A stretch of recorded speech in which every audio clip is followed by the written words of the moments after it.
3, 2, 1. Welcome, and this is our first ever show, Juicy Gossip. It's in association with Cheshire Socialites. It aims to be informative, fun and entertaining. It's coming monthly to the platform with special guests and interesting chat.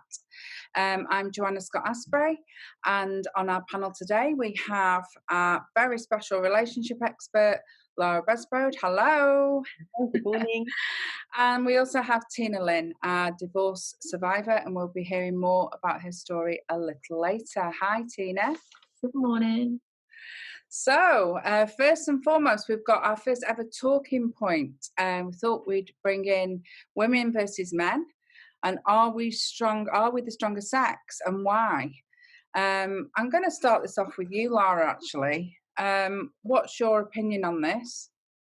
Well, I would say in some instances, definitely. I mean, what's really important is, we can grow little humans inside our bodies. And having grown 3 of them myself, I would say that being able to grow children inside us, have babies, raise families and juggle our careers and often parenthood and careers.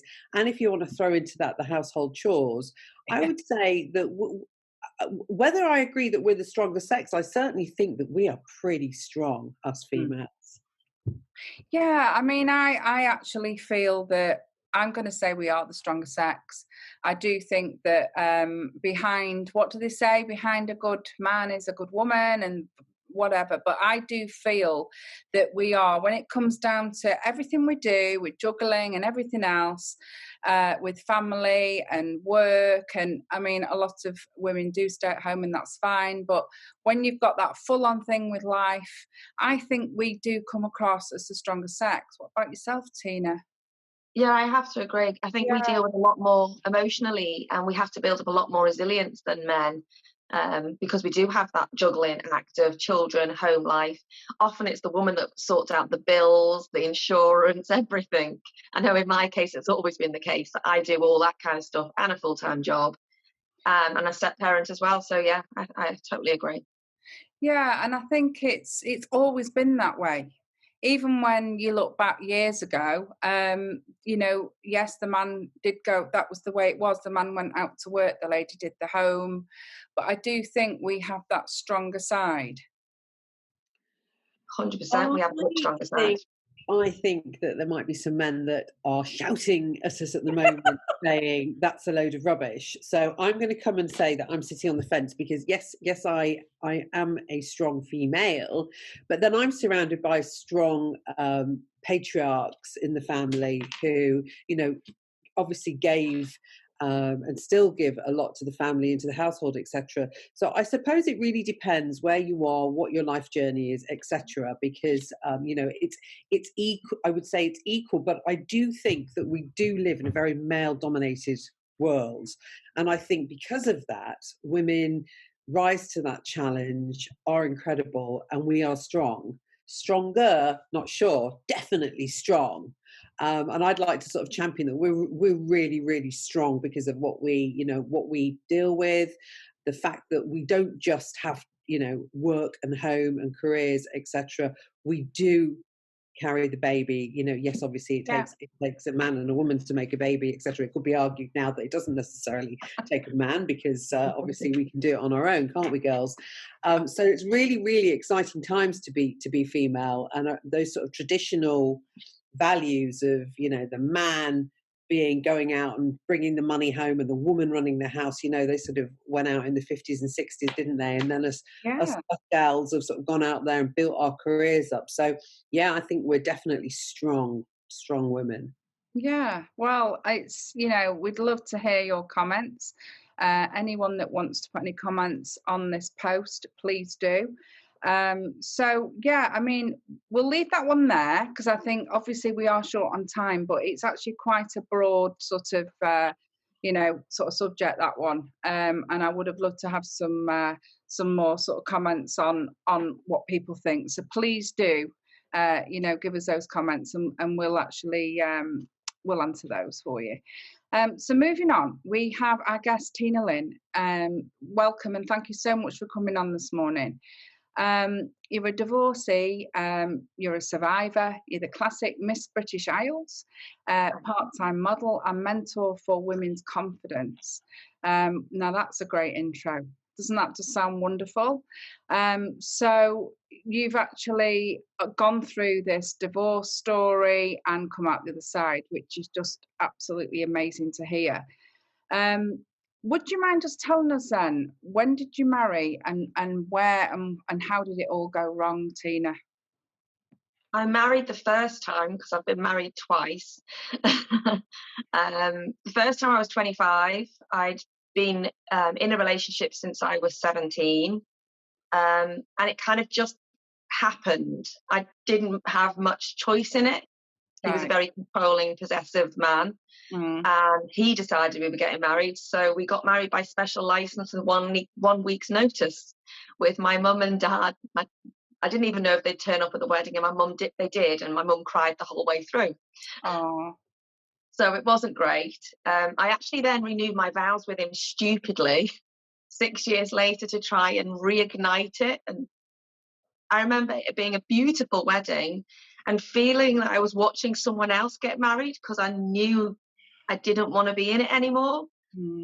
So yeah, that first one wasn't great. Second one was wonderful. I did love that man. He was fabulous. But unfortunately, alcohol and drug abuse turned him into not a very nice person. So had to leave that one too. Wow. Not quite divorced yet, unfortunately, even though I left him 11 years ago, because unfortunately he's somewhere in Thailand. Oh gosh, okay. So you've got complications in actually getting that second divorce.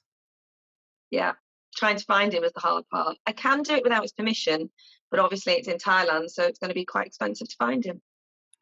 Oh, quite, yeah. Good Lord, I didn't actually realise that's quite something.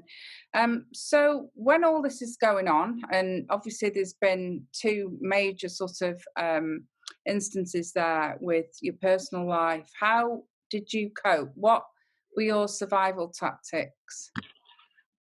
After number one, I literally ran. I ran away. I moved cities. I left all my friends behind, literally started from scratch with 13 bin bags of clothes and possessions, and that was it. So I literally started from scratch. Second time, I moved into a room in a house on my own. In a room in a shared house, and started again took nothing, and just me and my determination to survive, and that no one was going to beat me. Gosh. So is there anything that you did that you could share with us that helped you in, actually coping with this major situations that you had?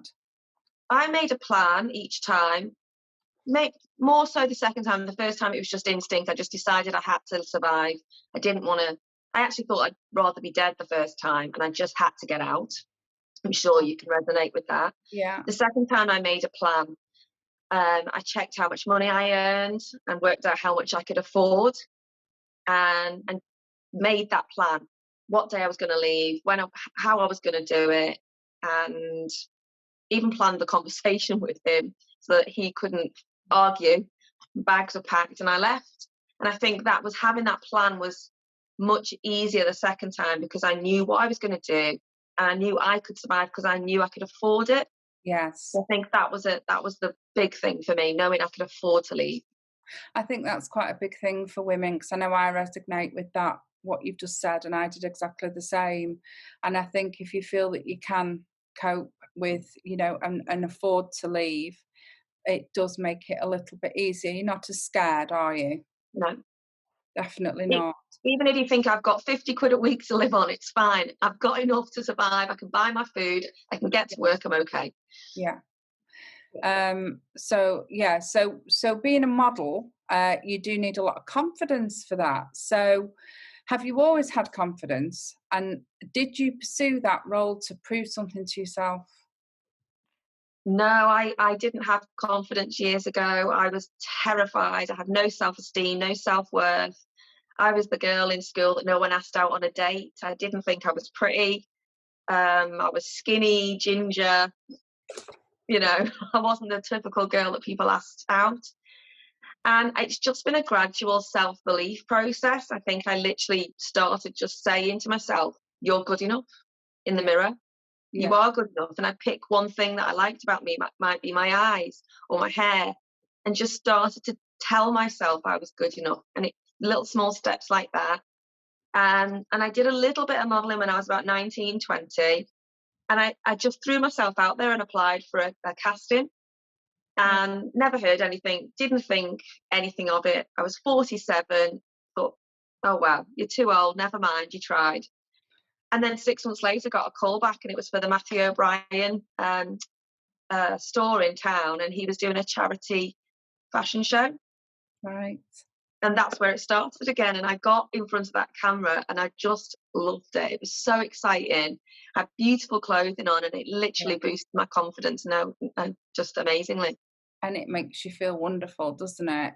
Everything about, dressing up, and it's not about actually being photographed so much. It's just about how you feel, isn't it? Yeah, beautiful clothes, beautiful hair, makeup, all that done for you, made a fuss of, made to feel special. Yes. Yeah, definitely. So you now started up mentoring for women for their confidence. So what is this the driving force behind, obviously, what's happened to you in the past? 100%. My lived experiences are what make me want to help other women who've suffered the same, believe in themselves so they can fulfill their potential, like I've managed to do now. Yeah. I'm 49 and I'm getting there now. So I want to help other women do the same. Yeah. Oh, it's absolutely wonderful to hear. And what really, heartfelt now, have a real think about this one. What did divorce teach you? It taught me that I'm good enough to survive on my own.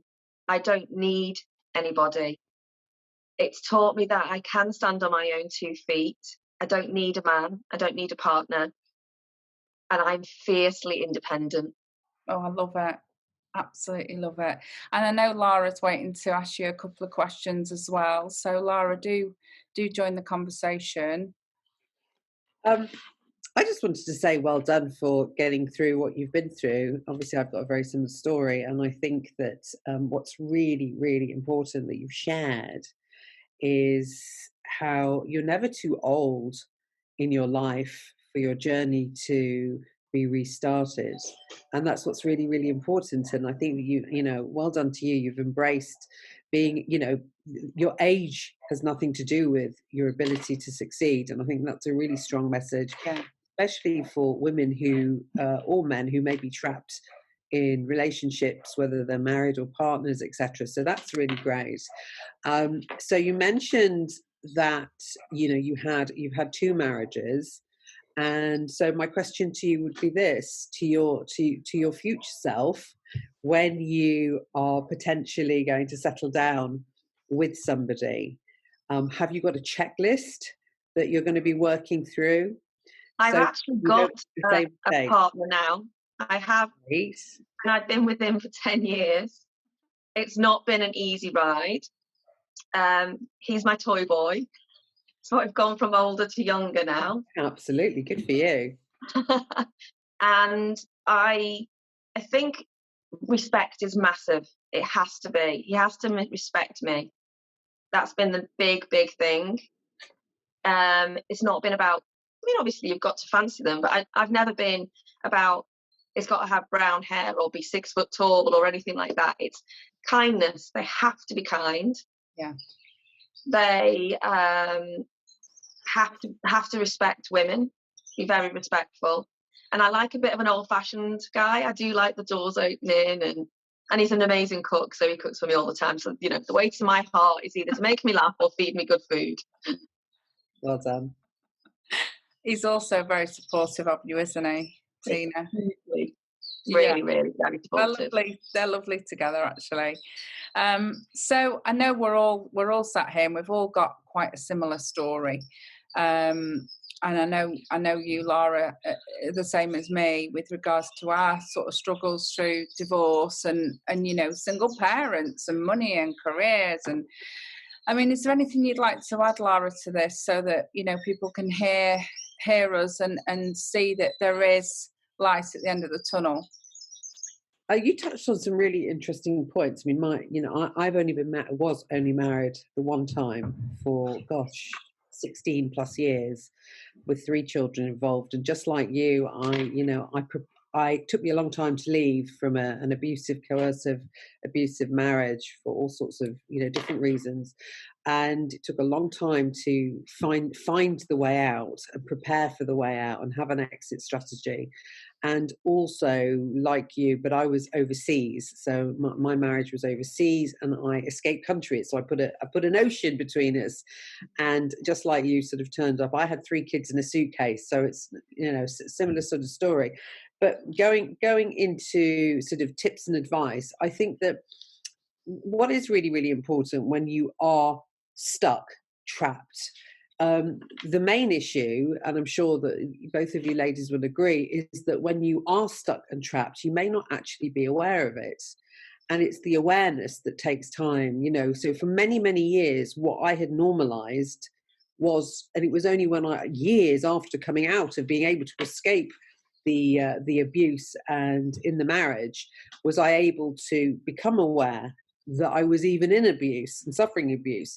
So when you're in it, and a lot of people will say, well, why did you put up with this and why didn't you leave? And I think that the difficulty for anybody that may be listening that is potentially in a situation that's out of control is being able to acknowledge it to yourself. And once you acknowledge it to yourself, that's the start. Being able to recognize it, that's the start. My family, when I came out of my marriage and I read them my divorce statement, they were absolutely shocked. They couldn't believe it.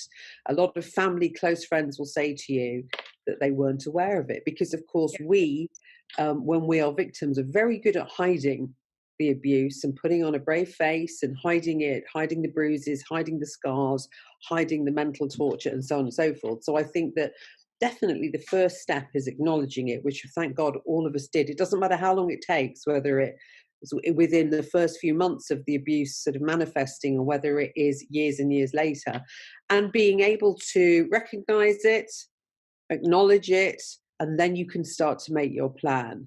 And whatever your plan may be, whether it is escape, which I think the 3 of us all had to do, or whether it is going through a lawyer, or whether it is reaching out to a member of your local church or your synagogue or whatever, somebody who is in a position that can be objective and supportive to you. And that's really, really important. Reaching out, and never be afraid to reach out for somebody that you can speak to. That's your sort of your first stage. And then the rest, as we all know, whether it happens really quickly or it takes years, it does happen because we're all here today, aren't we? Yeah, of course. And I mean, that's a really sort of great point what you said, because I know from my personal experience that I did hide it away simply because once it came out in the open, I'd have to do something about it. It almost became real and more real somehow. Yeah. And shame. I think that we suffer great shame. I lived a superb life. I had an incredible career. I was, perhaps we were considered as quite a golden couple. So when the House of Cards came down, and boy, did they come down. I mean, I had a 5-year international divorce that was horrific. And, the financial struggles, the children, and all of the different things that, we're all probably touched on, and many people listening will have touched on. And it's dealing with great shame, as an individual, what must people think of me? Why have I failed? Yeah. And that feeling of shame and embarrassment and humiliation, because of course as well, if you've been part of an abusive relationship where you're suffering from gaslighting, where you're constantly being told that you're useless, you're rubbish, you're this, you're that, and I don't want to go into detail without being too much triggering, then when you come out of, you tend to take the blame yourself. Yeah, you do. And you do, don't you? You take the blame yourself, and you think, well, if only I'd have done this, and if only I had done that. And so it isn't a straight line out of a failed relationship or marriage. It's a rocky road. I found after the second failed relationship, I felt guilty for leaving him, and it was only down the line that I realized he was a narcissist. Yeah. It was only when I removed myself from the situation that I realised that he had emotionally abused me the same as the first one. Yeah, and you know, I didn't even know that word. I had never heard that word until, you know, I was married 16 years with him, 18 years in total. And I honestly, for 2 years into separation, I don't know, it must have been on Pinterest or something. It was on a social media channel where I heard and saw the word narcissist. I had never, ever heard of it. And I don't know if both of you then pour over the information that you find on the internet, don't you? You pour and it fits into place. All of you a go, check, check, check. yeah. Absolutely. And then you start to give some credibility to yourself for thinking, hang on a minute. It's like a light bulb moment, isn't it? Yeah. Maybe this wasn't my fault. You know, maybe it's because of this. And, you know, I'm not saying, you know, you can't sort of stroke every failed marriage and relationship because he or she was a narcissist, but my goodness me, it's just like a light bulb moment, isn't it? When you think, And I think that's the start of healing as well, when you realise it really wasn't your fault.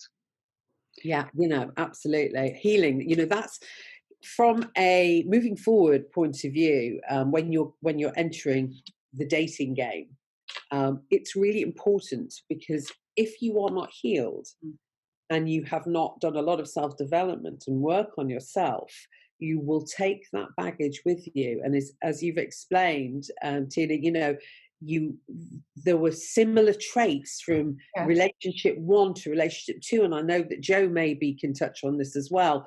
We are attracted to a personality type for all sorts of reasons, to do with our childhood and to do with our peer group that we mix in, and often we make the same mistake over and over again. So I'm really pleased you've broken that cycle. Both of you, I know, are in happy, comfortable relationships. It's amazing you've both been able to break that cycle, and that's massive. So It is massive, and I think mine, very quickly, but I heard the word narcissist when I walked into a women's refuge. I was at my lowest point.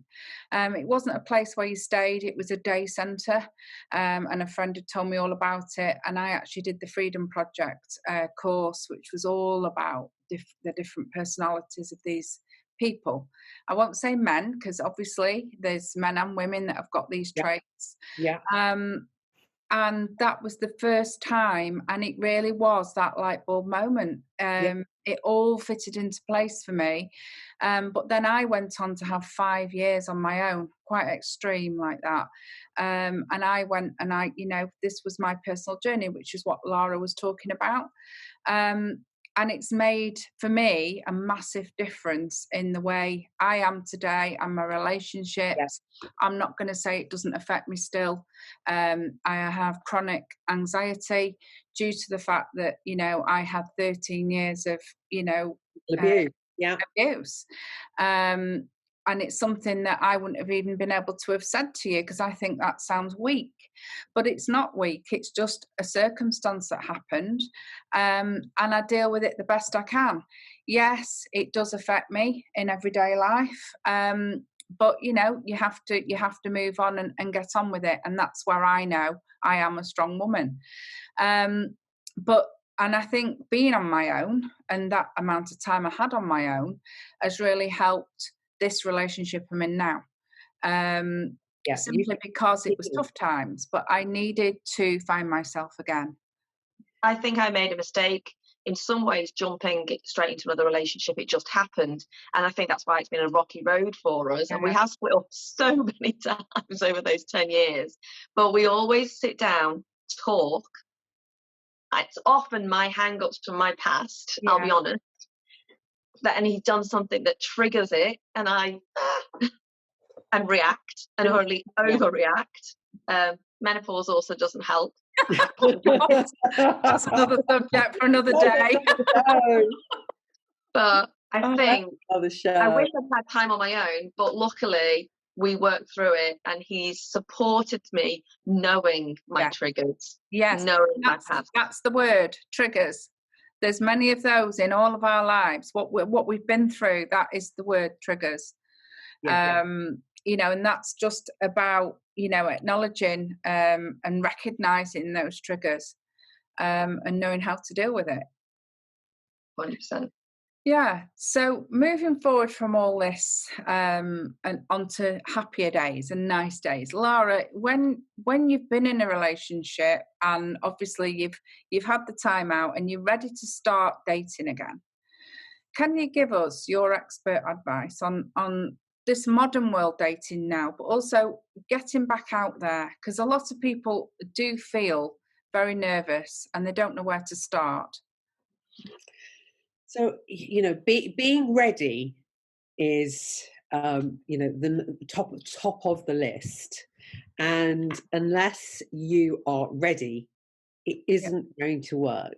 And it doesn't matter whether you are on free dating apps or whether you are working with an elite matchmaker like myself, where you've got an expert doing a lot of the work for you. Because ultimately, if you haven't addressed elements, scenarios, healed, etc. So the number one question you've got to ask yourself is, am I ready? Am I ready to go on this journey? Because it is going to be one hell of a journey. So we tend to ask these questions when we're working with clients. And if it's somebody that is thinking, right, tomorrow I'm going to put myself back on the date apps, or, I always say to them, are you ready? So that's the number one question. Are you ready? The number two, if the answer to that is, yep, I'm excited, I'm ready, I'm healed, I've done my self-development. The next question is, the next point is, have a plan of action. Yeah. Do not throw yourself onto date apps and have an expectation that they will deliver back to you whatever it is you're looking for, because like anything in this life, you've got to have a plan of action. Yes. And that plan of action has got to have expectations and goals. So if your expectation is, I want to meet somebody, you've got to have a plan of action as to how on earth am I going to meet that person? Am I going to join one app? Am I going to join an agency? When I join that app or agency, am I going to meet people for a coffee? And when am I going to meet them for a coffee? Do not put your life out there into the world of dating and expect it to deliver, because it will not deliver. It will not serve you. And that's why you'll hear from people, they'll say all the time, oh God, I absolutely hate all the date apps. I've deleted them all. Yeah. 3 days later or 4 weeks, and we've all done it, 4 weeks later, they're all reloaded back onto your phone, because you need that dopamine hit when you put yourself out there and you get instant pings. What people don't realize is a lot of those instant pings it's created by the app. It's AI. It's the app monitors what you like, how you like, who you swipe on, and delivers. Wow. Not necessarily real profiles to you. I have to be careful what I say. Yeah. But what's really, really important is you must take control of your destiny. Yeah, it almost becomes, I know myself, I've done the dating apps before I got in my relationship, and from experience, what you've said is right about the dopamine and making you feel good. It's just someone, like, it sounds crazy, but he likes me. Someone's showing me attention in a funny kind of way. And the dating app industry is a £1 billion industry. It's phenomenal. It isn't just a coincidence that when you load yourself up day one, your inbox is full. Yeah. Go back to that app a week later, not only have all of those alleged interested parties gone cold, you don't get the same interest. It's all created. It's all about them wanting you to pay for the service, and that's what it all boils down to ultimately. So you've got to be very clear on what you want from your dating journey, and how you're starting on that. Some people like to meet online. Some people are very interested in meeting in person straight from the word go. They will not go on a dating app. They want to be introduced by a friend. There are other people who want an expert to hold their hand, and they'll come to a matchmaker like myself because they are maybe very busy and they need somebody to do a lot of the background work, a little bit like we would instruct a lawyer or we would instruct a mortgage broker, expert, a recruiter, an expert to go out and do all of the background work for us. So how you choose to go on that journey is really, really important. And also you've got to visualize what you want the end to be. You know, you can't just think, well, a person with a pulse. You know, visualize what is it that you want, because that's the other thing. If you don't know what you want, if you don't know, how are you going to find them? Because you don't know and they don't know what you're looking for. Yeah, I mean, from personal experience, I'd never go back ever. If I was ever single again, I would never go on a dating app ever again. It would have to be real people next time, you know. It's just so much. It's time wasting. It's just ridiculous time wasting for me. And it all takes time, because you know, we've just come out of a pandemic, and well, when I'm saying we've just come out of lockdown, quite a few lockdowns, where I think single people were the most neglected through the pandemic, because we were sort of ignored. You know, we were told you can't go and see anybody, you can't go anywhere, you can't socialize. So unless you were in a partnership, you know, both of you ladies are in partnerships. I was, and I still am, single. So of course it was a very lonely journey, and I've spoken to a lot of people, a lot of single people who have found it incredibly isolating. And not just single young people, single people right to pensioners, people who are widowed. Yeah, my mum's 83 and she suffered dreadfully. Horrific, absolutely horrific. Mental health. Yeah, it's just sad. It's been really, really difficult. And of course, we're not in a rush to go back into a social environment. You know, not everybody wants to be back in that environment. So of course, the days of being in the workplace and bumping into each other at the photocopy, you'd be like squishing with hand gel, and it's a very, very different dating landscape now out there. Absolutely. So what's your advice on when somebody actually gets that date, the first date? What should they be doing? You know, I know they're going to go out and do, everyone's different, but what's your guideline on getting the first date right? Again, it's about, in your mind, formulating a plan. It's about having a strategy. You know, what is it? Am I going to be physical on the first date? Am I going to be intimate? Am I going to have a kiss? Am I just going to meet for coffee, or am I going to go for a full-blown dinner, or am I really happy with a walk? You know, we had lots of social distance walks going on as first dates through lockdown, because that was all that we could do, all that we could organise for clients. So that was, it brings back a little bit of that old-fashioned excitement, doesn't it? Actually, quite romantic. It's romantic. You know, romance is key. Being thoughtful for the other person, you know, what should we do to make it, you know, an interesting first meeting? So I think planning is really, really important for the first date, and visualizing how you want the outcome to be. Yeah, I mean, I suppose you could look at it that, you know, hopping into bed with someone on the first date, I don't think that's a good idea.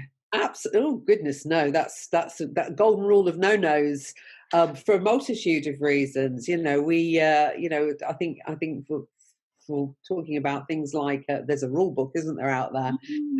The rules. I think it says something like date number 10 or something. Everybody's different. You know, what somebody wants to do might not suit somebody else. But rule of thumb suggests that the longer you can hold off, it doesn't matter if you both find each other so attractive, you're going to rip each other's clothes off. Longevity would suggest, if you look at statistics, that the longer you can wait, perhaps you can get to know each other a little bit more, and maybe you can hope for a more successful outcome. Yeah, I mean, I heard it was after date 3, so not 10. Yeah, you know, depends which book you're reading, depends, you know, people have different dating journeys depending on their religion, their culture, their lifestyle, etc. So, you know, there is no one size fits all in dating. But what we try, you know, from a matchmaker point of view, for us, the minute we sort of step away and don't handhold with our clients after date 3. Now, date 3 could happen, we like to say no more than one date a week with that one person. You know, space it out, be patient, give it time. We've got busy lives. It's not 3 dates in 1 week, but 3 No. consecutive dates. Let's say that's taken a month to 2 months. And when you get to about the date 3 mark is when, the matchmaker will step back, i.e. that's when I step back from, our clients in our agency, and we'll say to them, it's time for you now to move into the exclusivities, because you don't have to be exclusive. You can be multi-dating. Not everybody wants to date monogamously. They want to be serial daters, multi-daters. So again, we always say about 3rd date. Yeah, I was going to ask you about that, because obviously, people do that. They go on multiple dates, if it's with a matchmaker or on their own. We don't promote. Yeah, just sorry to interrupt, but we don't put clients on multi dates. But what they're doing outside of the agency, of course, we can't stop them from going on their own dates, and that often happens. But we quite American. It's just as prolific over here. We often can find that we are working very hard with that particular client to find out that they've gone on an app, done something crazy, and been dating 2, 3, and that can create a problem. Yeah, of course it can. It's all about being able to focus your attention and your time and your interest into whatever it is that you're working on or being involved in, isn't it? So whether that be being in a business meeting or being in a social situation, it's about how you focus your attention on that. I was about to say, though, do you think those people are genuinely looking for relationships when they're actually multi-dating? You have absolutely hit the nail on the head. It goes back to what we were originally saying about being ready. Yeah. Are you ready to go on the journey, or are you just literally playing the field? Yes. And you're quite right. When we've tried to move forward with that person that we've met and we can't seem to pin them down, it's because they're not ready. They don't know what they want. Yeah. They are multi-dating because that's that kind of always thinking there's someone or something better out there, always wanting to carry on trying and not wanting to commit. There's a lot of that, Lara. I mean, in my experience, going back a while though, but I don't know about yourself, Teana, but commitment phobes. Yeah, like nobody wanted to commit when I was dating. When I first started dating Andy, he was a real commitment phobe. I think 2 years in, he was still not committed. Really? Yeah, he was terrified of it. What was his reasons? I think he'd been cheated on in the past. Okay. By his previous partners. Yeah. So he was really scared it was going to happen again. He was always waiting for it to happen. And I was like, I'm not that person. I would never do that. So I think it was fear from his part. So he wouldn't commit in case it happened again. That's massive, Teana. Absolutely massive. And you've highlighted trust. When people have been hurt, like the 3 of us have been hurt and abused in marriage, in relationships, trust is the hardest thing for people to establish. Being able to trust another person, and for exactly that reason, a commitment phobe is top of their list is often trust and fear of it happening again. And so they are afraid of it happening again. Therefore, by not progressing in a relationship, they feel it protects them from it happening again, when the reality is they could be missing out on a potential. So well done you for being able to progress with that gentleman that's now obviously your partner. That's really commendable from both of you, and obviously also for Joe as well. Both of you being able to progress in relationships that were rocky. That that no relationship is a flat line of happiness. No, and like this, isn't it?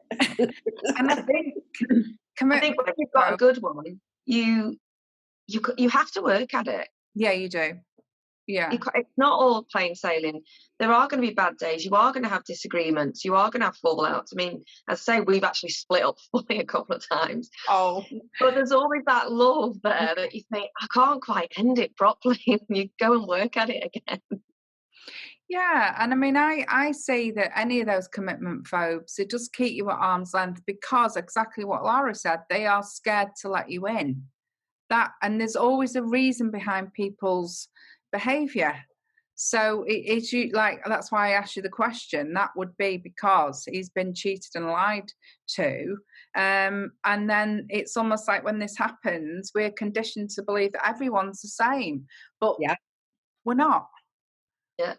Well, you've both proven that. You've both proven by both being in comfortable, established relationships now, that the men that you're with, and you've had to go, they've maybe had their issues, Yeah. and you both brought your issues with, your baggage, for want of a better word, your backgrounds and your experience. And so it's, when you enter into a new relationship with somebody, it isn't just about, right, that's it, we're together and we're going to progress to the next stage. There's a whole load of other information you've got to address. So both of you are healing. You've healed enough to get to the point of entering a new relationship. And what's very interesting on the journey, which I'm sure both of you will have experienced, is things happen in life that can create a bump in your relationship. And that can be things that happen outside of your control. It can be related to children, parents, work, health. And so therefore, stepchildren, the pandemic. So to navigate through all of the external issues, whilst also both of you addressing your internal issues and your internal healing, and then you've got two very different people, i.e., in both of your instances, a man and a woman, who have got to that point. So it takes a lot of work, especially when it's maybe your second or third relationship or marriage, a lot of work. And as Joe's experiencing at the moment, and Teana, you've experienced it, the external stuff that gets thrown at you. Yeah. You're sort of knocking it off out of the way, aren't you? You're punching it out of the way. And then the two of you have still got to focus on making that relationship work. Yeah. So that in itself, I often have well thought friends who say things like, I deserve better. Yes. Because maybe he's not as rich as previous partners or something like that. And I earn more than him, but he's happy with it. And it's no big deal to me. But you often have well-intentioned friends who go, oh, you could do so much better. You get a really rich man. Like, it's not about that. It's not the answer, is it? No. Change your friends. Change your friends. I mean, I think ultimately it's your life, it's your relationship. And, again, a little bit of advice from myself, in that it is your life. And nobody knows what happens behind closed doors, certainly from being a victim in an abusive situation, but nobody knows, that money cannot buy kindness and cannot buy trust, cannot buy all of the positivity that you get. It just cannot buy that. It can create a beautiful exterior, but it won't give you, the compassion and the care that probably both of you have thrived on. Yeah, absolutely. I'll second that, because I had that lifestyle, and it means nothing without the same, trust, absolutely, and the love and the respect. And that is absolutely it. I think you get to a point where, when you've been through what we've been through and you meet somebody, you've got to decide if that person's worth going forward with. And we obviously both thought that, Teana. I think it's beautiful. Yeah. But it's a massive step for us after what we've been through. And it's almost, we can say that we're quite brave in that respect. Because you're actually, I was very independent for 5 years. I just went off and got my rented house and, started this business. And it's almost a little bit scary. But it's scary letting someone in. Yeah. My house, I bought in my name. And I had to do that for me. Yes. And he lives there. He lives with me. It's our home. He pays bills. But it has to be in my name because of past experiences. Yeah. And I don't think it'll ever change. And that's maybe it will, but that's my thing I have to do for me. I know I've got somewhere safe in my name. And do you think, Teana, that you've been engaged quite a few years? Is that due to, I mean, it's a personal question, but is it due to the fact that you don't want to rush into anything, or you're happy to stay engaged, or both? Really, I don't need to rush into it. I have been married before. We don't need the fancy party. I am legally, unfortunately, still married to the ex, which has obviously impacted it. Yeah. I think I would like to marry him one day, though. And probably have a small, intimate, just about us ceremony. Yeah, absolutely. And I think at that point, we'd maybe buy a house together. Yeah. But till then, this is it, and I feel awful sometimes. But he gets it. He gets it, which is why that's all that matters. That's all that matters. Yeah. He knows why it has to be in my name now, and it's just past. It's just the past. Yeah, absolutely. So moving on, because we're limited on our time. So I just picked up something in the news this week with regards to Adele, and she's back after 6 years due to her personal reasons of a big bust up, big breakup.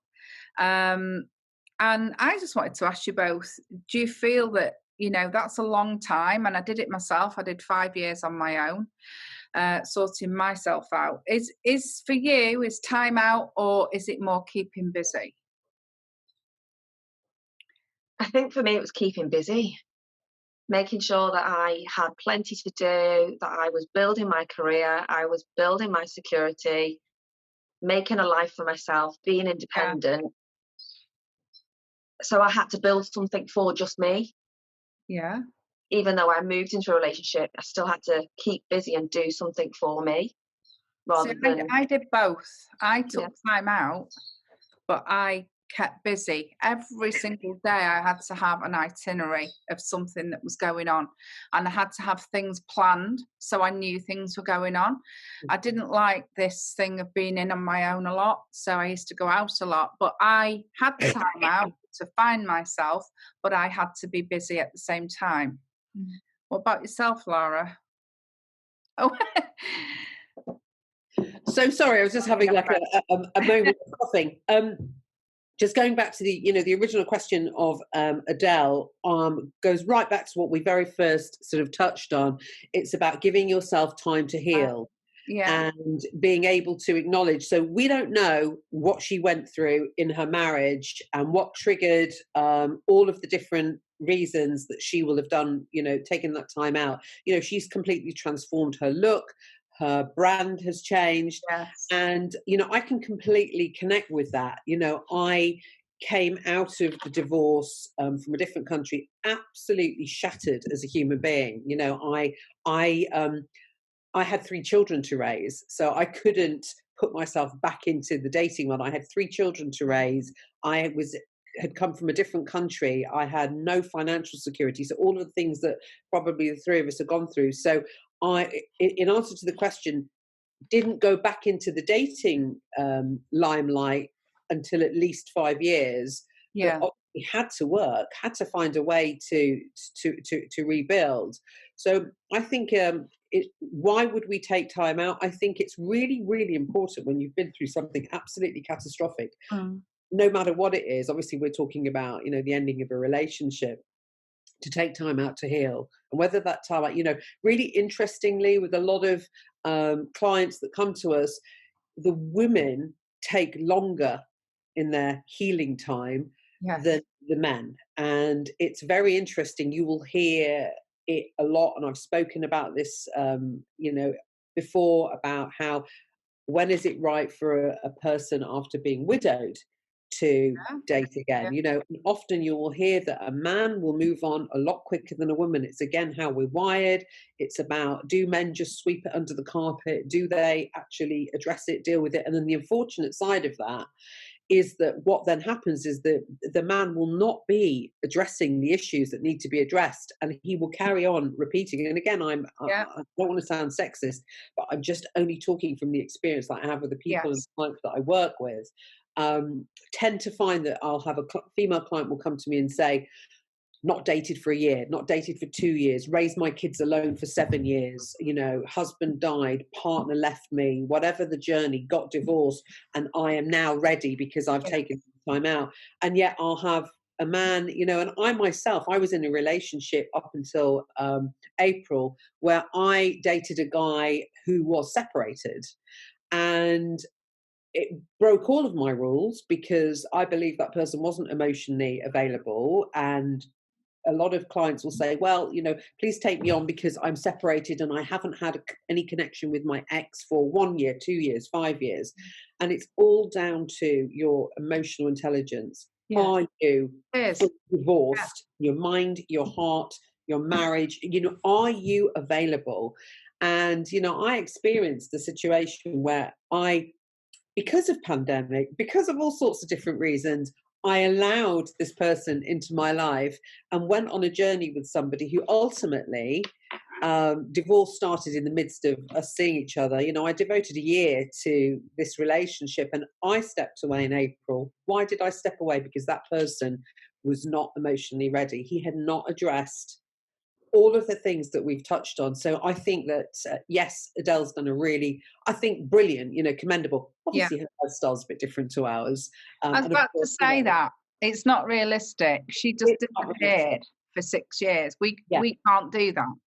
Yeah, our life's a bit different. We got bills to pay, haven't we? Yeah. But there are ways of doing things. And obviously, a big point you've made there for me is actually acknowledging and recognising that person is emotionally unavailable. It's, and I think that only comes,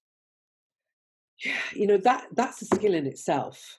Because when you have, like I have, and like both of you have both been, when you have been at the rough end of a narcissistic relationship, and you have had years of abuse, and it doesn't matter how hard you work on rebuilding yourself, there's still that deep-rooted desire to be liked, to please, to want that person to want you. And for me, unfortunately, that relationship triggered that type of behavior in myself. And I found myself becoming, in this new relationship, I was going back to the woman that I used to be. And I started to sort of hear myself saying things and agreeing to things and not being prioritized in the way that perhaps I should have been in a brand new relationship. And come April, I said, that's it. And I walked away. And people said to me, exactly like you've said, Teana, he had a great job. He had a great life. He was a great person. Are you crazy? Look at you. You're over 50. You've got 3 kids. What are you, what on earth are you thinking of? And it all comes down to being able to sort of say, I am better on my own. Safer on my own, happier on my own than making these allowances for something that isn't serving me. And that's quite a powerful thing to be able to do that.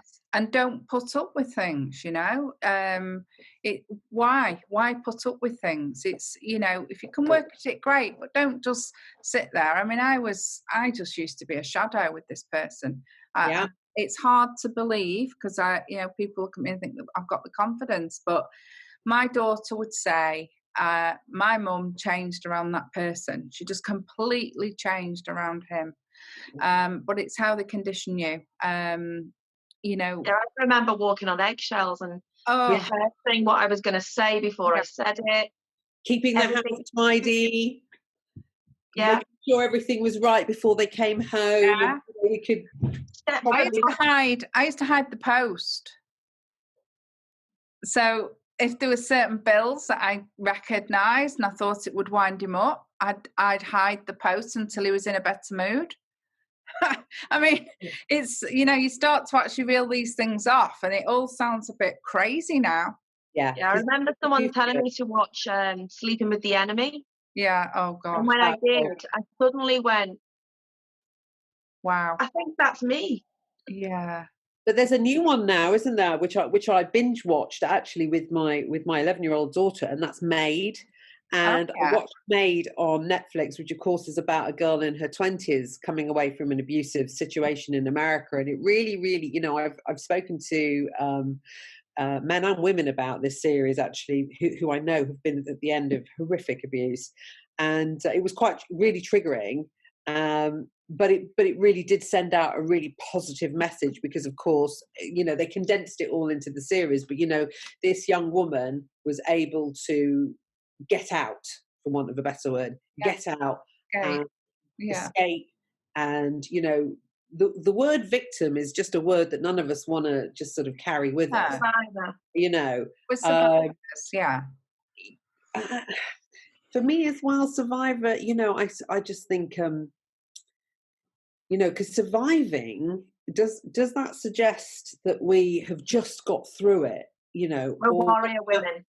Champions, you know, we are champions, you know, absolutely. Right. Yeah, I always call women like us warriors. Warrior women, Wow. champions, you know, we didn't just survive, we've rebuilt, you know, we've thrived, we've been successful, you know. So I think it's, you know, that for my sort of final sort of input would be, yes, we are strong women. Yeah, absolutely we are. Well, what a great show today. I do hope that it has helped people that are watching. We'll put links on after the show as well. If you want to talk to Lara or Teana, we'll put their links on as well. So thank you so much for being part of the show today, ladies. Thank you. Thank you for having me. You'll be back, Lara, with your expertise next year with us.